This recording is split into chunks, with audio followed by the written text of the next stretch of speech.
Go. How many of you have babysat as kids or young adults? Or perhaps you had a younger sibling that you helped to take care of.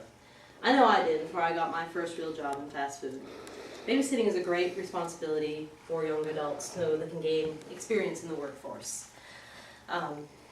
One thing I learned from babysitting is that the best thing to do with babysitting is to wow your employer. You want to go above and beyond what they expect, so that way you can gain yourself referrals and letters of references in the future. When looking at advertisements for babysitters on care.com, you'll see qualifications such as child development, first aid, some other responsibilities that they list on there, but very rarely do you see anyone that's willing to do any type of cleaning.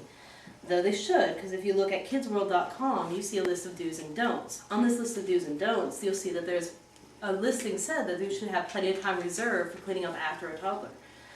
I want to discuss the basic requirements of childcare and what it takes to be exceptional in the field of childcare. I'll cover the how many teens and young adults use this for experience and money, and how expectations of this job have changed and why they've changed, and why we should get back to the age-old expectations. Babysitting is a first common job for many teens and young adults. Many of them are ready for cash before legal working age, and those with a sense of responsibility are able to build a name for themselves. Kate M. Cronin reviewed an article on kidshealth.org that listed babysitting as a business plan, lending credence to the idea that babysitting is much more than watching television while sitting with a child. Many resumes for 16-year-olds will list previous babysitting jobs that they had as previous employment. This will help the person who's doing the hiring to understand that they have previous experience and they have responsibility and reliability in the past. Expectations for babysitting has changed through the years. In my early teen years, I babysat for many clients. When I did, I would be responsible for the care and entertainment of the child as well as cleaning up after the child.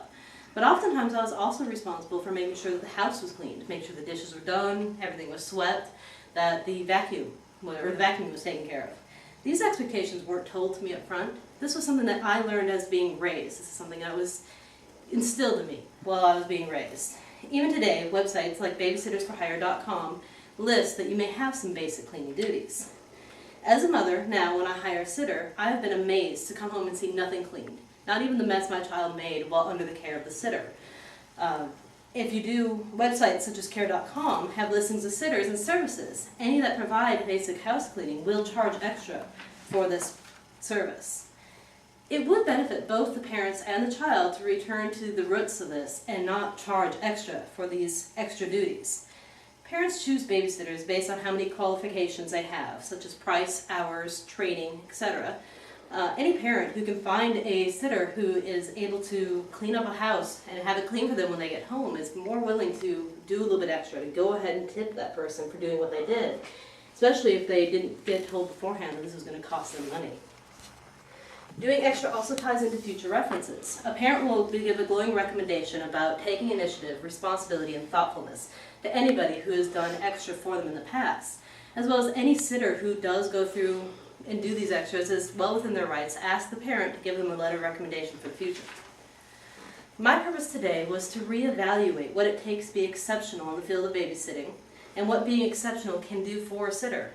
Teens and young adults gain valuable job experience and money through babysitting, and expectations have changed. Getting back to the roots of this profession can definitely be a benefit to us all. As a mother and previous babysitter, I felt this topic was long overdue. And now that I've shared with you what the expectations should be and what the background of this is, I hope that you guys leave here with a better sense of what you should expect from your babysitters, or you should do if you're a babysitter yourself. In closing, I do want to share some final information. Websites out there such as childcare.about.com does show some information about training and gives online checklists that offer great resources for knowing your responsibilities and expectations as a sitter. In her article, Teen Babysitters Wanted by Robin McClure, you can see it clearly outlines the benefits and expectations such as training, fair charging, and impressing the parents. In other words, wow your employer.